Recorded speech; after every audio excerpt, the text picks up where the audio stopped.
O livro do profeta Abacuque é um constante conhecer do coração de Deus. No começo, o profeta ele está perplexo com a eventual falta de Deus, de um Deus justo, sobre a situação de injustiça que o povo estava sofrendo. No capítulo 2, Deus já se revela como aquele que julga a causa do seu povo e aquele que tem anotado todas as faltas dos babilônios para julgar a causa do seu povo e vindicar-lhes com justiça. Diante de tudo isso, o que o profeta Abacuque ele faz? Qual que é o grande salto que ele dá? Esse é o assunto do capítulo de número 3, o último capítulo do livro do profeta Abacuque.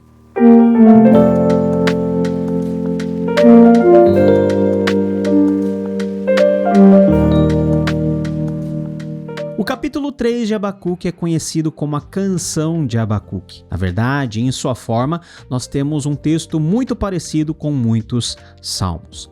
E esse salmo de Abacuque, essa canção, é uma canção que mistura vários tipos de sentimento. Note que no início da canção, ele diz o seguinte: Senhor, ouvi falar de tua fama, tremo diante dos teus atos, Senhor. Diante da resposta de Deus, de tudo que Deus podia fazer, que Deus não era um Deus inerte ou passivo à injustiça de todas as nações e à injustiça do seu povo, que Deus estava apenas esperando o momento certo para se levantar e julgar a causa daqueles que de antemão ele havia escolhido como propriedade particular, diante de todas as maldades, mas também na certeza do grande poder desse Deus. O profeta, ele simplesmente diz: Senhor, eu ouvi falar da tua fama e agora eu tremo diante do Senhor. A perplexidade que o profeta Abacuque tinha no começo, misturado à sua queixa e à sua reclamação, vira, diante da revelação de Deus, um espírito de admiração, de temor. Quando nós conhecemos a Deus de forma íntima e quando nós conhecemos a Deus por meio da sua revelação, por mais que nós não entendamos os seus propósitos, ao contemplar a sua glória, a sua grandeza, a sua justiça e o seu poder, nós somos colocados de volta aos nossos lugares. Nós somos humilhados. O nosso coração, ele é colocado lá numa posição de submissão, de maravilhamento, de temor. Diante de tudo aquilo que Deus diz que fará, o profeta, ele diz o seguinte: realiza de novo em nossa época as mesmas obras, faze-as conhecidas em nosso tempo. Nas versões antigas, o verbo utilizado é aviva, Senhor, a tua obra. O verbo avivar aqui não é necessariamente um avivamento espiritual, mas é como nós temos aqui a expectativa de que Deus realize novamente os seus atos redentivos, os seus atos de justiça, esses mesmos atos que foram feitos lá atrás.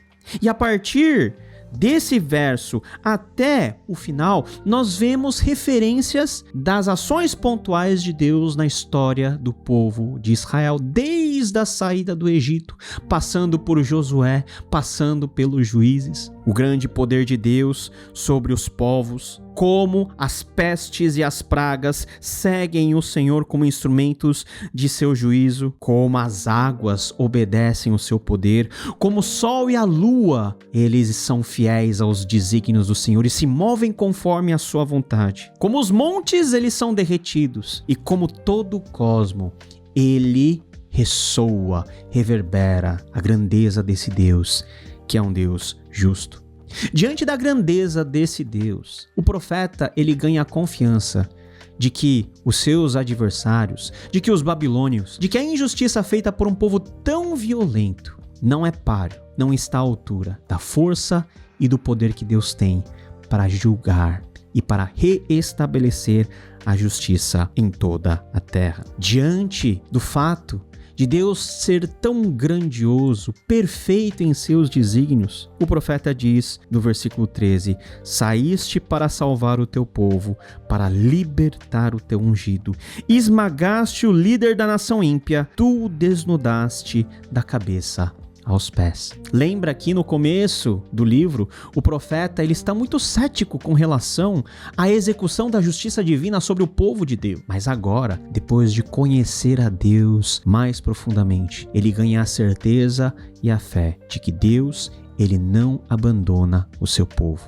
Ainda que o seu povo tenha se desviado, Deus é o Deus que move nações terríveis para executar juízo contra esse povo, não com a finalidade de destruir esse povo, mas para salvá-los. E Deus, ele também vingará a causa do seu povo em relação aos seus adversários. Com a violência que eles afligiram sobre o povo de Deus, Deus os vingará. Deus os destruirá. Deus reestabelecerá a sua vontade por meio do seu povo. Aquilo que o povo de Deus estava sofrendo naquele momento, que era um momento em que todas as coisas estavam obscuras diante das suas perspectivas do futuro. Aquilo que o povo de Deus estava sofrendo era aquilo que Deus estava vendo e que Deus haveria de entrar na história para transformar aquela situação. Deus, ele está sempre a favor do seu povo. E mais uma vez, o profeta, da mesma forma que no versículo 2 ele diz ter ouvido e ter temido a Deus, ele repete no verso 16: ouvi isso e o meu íntimo estremeceu, meus lábios tremeram, os meus ossos desfaleceram, minhas pernas vacilaram. A grandeza desse Deus que está no controle de todas as coisas no céu e na terra, que está em favor do seu povo e que, com um poder infinitamente maior do que os adversários, terá um dia, um local, um momento certo para julgar-lhes e para restabelecer o seu povo. Por isso, ao invés da perplexidade, ao invés de um coração cheio de murmuração, o profeta, ele adquire tranquilidade e paz. Tranquilo, esperarei o dia da desgraça que virá sobre o povo que nos ataca. Essa é a mesma tranquilidade que é preenchida em cada um daqueles que ainda hoje aguardam no Senhor e no Deus da nossa salvação, no Deus da nossa justiça, a nossa vindicação final. É lógico que quando nós olhamos para o nosso redor, encontramos situações de injustiça, por vezes causadas pelos nossos próprios pecados, mas também afligidos pelos nossos adversários. Nós não encontramos nem lógica, nós não temos meios de explicar nem de combater. A única coisa que nos resta ou é desistirmos de vez, mas também resta uma alternativa que é dada por Deus, que é nós olharmos para Ele e confiarmos na salvação que Ele tem a nos oferecer. Se no começo do livro, Abacuque, ele tem uma fé, vamos dizer assim, fragilizada com as contingências negativas do momento que ele estava vivendo, e ele diz diante de Deus: até quando, Senhor? Num tom meio que de queixa, nós vemos aqui que depois de uma conversa, de um diálogo que Deus tem com o seu profeta, a fé de Abacuque ela é fortalecida. Uma fé que pode ser definida como uma fé acima das circunstâncias. A fé do mesmo não acontecendo, eu permanecerei firme. Não é essa a tônica a partir do versículo 17? Mesmo, ou seja, ainda que, é uma ideia concessiva, ainda que não floresça a figueira, ainda que não haja frutos na videira, ainda que o fruto da oliveira minta, não haja produção de alimentos, não haja ovelhas no curral, ainda que todas as coisas estejam desfavoráveis, ainda que eu não veja a minha prosperidade, ainda que eu não tenha saúde, mesmo assim eu me alegrarei e exultarei em quem? No Deus da minha salvação. A salvação aqui é o ponto que nos faz deixar de ter uma fé infantil e passamos a ter uma fé firme. Quando nós temos a ideia, a fé e a confiança de que esse Deus que nos chamou é o Deus que nos salva e garante a nossa salvação, e que dentro dessa salvação também garante a nossa vindicação, nós estamos tranquilos, porque nós sabemos que Deus assim o fará. E mesmo que as situações no meu entorno não sejam situações favoráveis, eu permaneço firme no Deus da minha salvação. A perplexidade, ela é o gatilho para que nós possamos depender cada vez mais de Deus, pois nós chegamos à conclusão de que, a despeito da nossa perplexidade, nós não temos meios e instrumentos para consertar a realidade quebrada que nos cerca, dentro da qual nós estamos vivendo, se não for depender desse Deus que nos prometeu julgar todas as coisas de forma absoluta. Esse Deus que se revela a nós como um Deus glorioso, um Deus muito acima da força violenta dos nossos adversários, um Deus que prometeu estabelecer uma justiça não somente na minha vidinha e na minha lojinha, mas em todo o universo, em todo o cosmo. Esse é o Deus da nossa salvação que merece a nossa confiança, em quem nós podemos nos exultar e alegrarmos mesmo em situações que nos digam e nos apontem para o sentido contrário. O Deus da nossa salvação é o Deus que está conosco, que não abandona o seu povo. Eu não sei quais são as perplexidades que talvez você esteja passando na sua vida. Talvez você esteja na disposição inicial do profeta Abacuque, clamando a Deus: até quando? Até quando? E não é errado clamar a Deus dessa maneira, porque é melhor você expressar isso diante de Deus em oração, porque aí sim você poderá escutar de Deus, por meio da sua palavra, de que Deus, ele não está ausente das nossas realidades físicas aqui no mundo, de que Deus está acima de todas as coisas e de que Deus, ele entrará com o seu juízo perfeito no tempo adequado, no tempo oportuno. Essa transformação de um coração aflito para um coração confiante na ação de Deus só é possível quando nós somos expostos às nossas fraquezas, mas também nós somos expostos diante de um Deus todo-poderoso que nos dá todas as garantias de que Ele estará conosco a despeito das nossas fraquezas. O Senhor, o soberano, é a minha força. Ele faz os meus pés como os do cervo, me faz andar em lugares altos. A força não está nos babilônios, que vêm com violência nos destruir.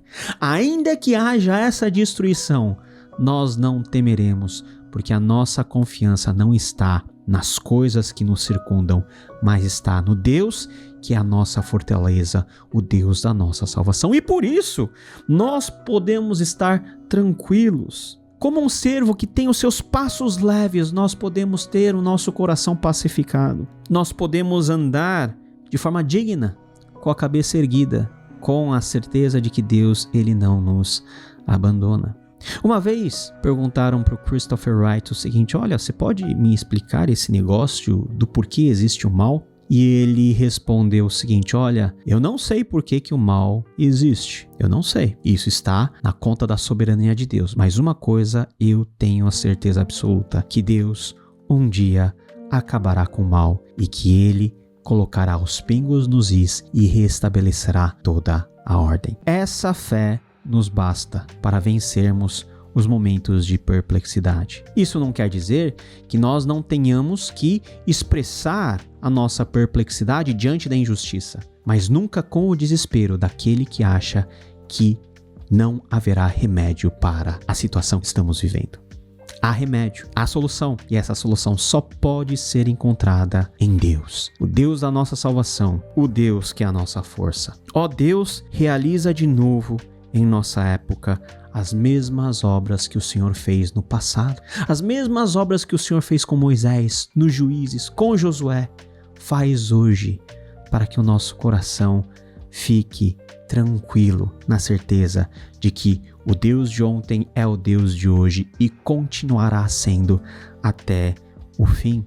Nós podemos ter a certeza, meus queridos, de que Deus, ele executará a sua vontade, porque Deus assim o fez na pessoa de Jesus Cristo, resolvendo o problema do pecado na raiz, por meio da morte e da ressurreição de Jesus.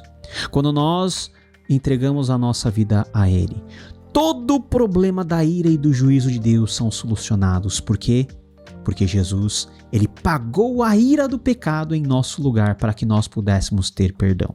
E esse mesmo Jesus que perdoou os nossos pecados e nos revestiu dessa justiça é o Jesus que virá para julgar os vivos e os mortos, aqueles que não quiseram nada com ele, aqueles que infligiram a injustiça.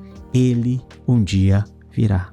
O nosso descanso está no Evangelho, na promessa de que no Filho de Deus nós teremos acesso a um novo mundo, novos céus e nova terra, aonde a justiça reinará e aonde o conhecimento da glória do Senhor encherá toda a terra como as águas cobrem o mar. Isso conforta o nosso coração. Isso faz o nosso coração descansar, mesmo hoje, quando ainda nós não chegamos nesse dia ideal, mas nós temos força para vencer, para viver um dia a mais e mais na graça de Deus, sabendo que o que nós estamos passando agora é momentâneo, que Deus um dia vai arrumar toda a bagunça desse mundo. E aí sim, nós não teremos mais motivos para perplexidade. Nós estaremos na presença do Senhor dia e noite por todo sempre, adorando, vivendo, experimentando a justiça perfeita que Ele decretou cabalmente por meio da obra do Filho de Deus, de Jesus Cristo, por meio do Espírito Santo que nos aplicou essa justiça e que nos fortalece para vislumbrarmos esse dia da justiça perfeita que um dia virá. O profeta Abacuque não viu essa realidade. Nós sabemos dessa realidade, mas todos juntos estamos em uma só fé, nesse Deus que é a nossa força, que torna os nossos pés como os de um cervo e que nos faz andar em lugares altos. Esse é o cântico da vitória do crente. Mesmo que dê tudo errado aqui, e há uma possibilidade real das coisas darem errado aqui, nós não desanimamos, porque nós confiamos em Deus, sabemos que Ele tem o melhor para nós e que Ele definitivamente estabelecerá a sua justiça. Que Deus nos abençoe e que possamos descansar na justiça perfeita de Deus. Muito obrigado por ter acompanhado essa curta série na nossa leitura do 1CPD no livro de Abacuque. Lemos um profeta e agora nós vamos pular novamente para o Novo Testamento e começarmos uma série de leituras que eu estou muito empolgado em fazer. Leitura no Evangelho de Marcos. Um evangelho intenso, um evangelho onde nós vamos conhecer quem é esse Filho de Deus. Deus nos abençoe. Nos vemos então na nossa próxima leitura. Até lá. Tchau, tchau.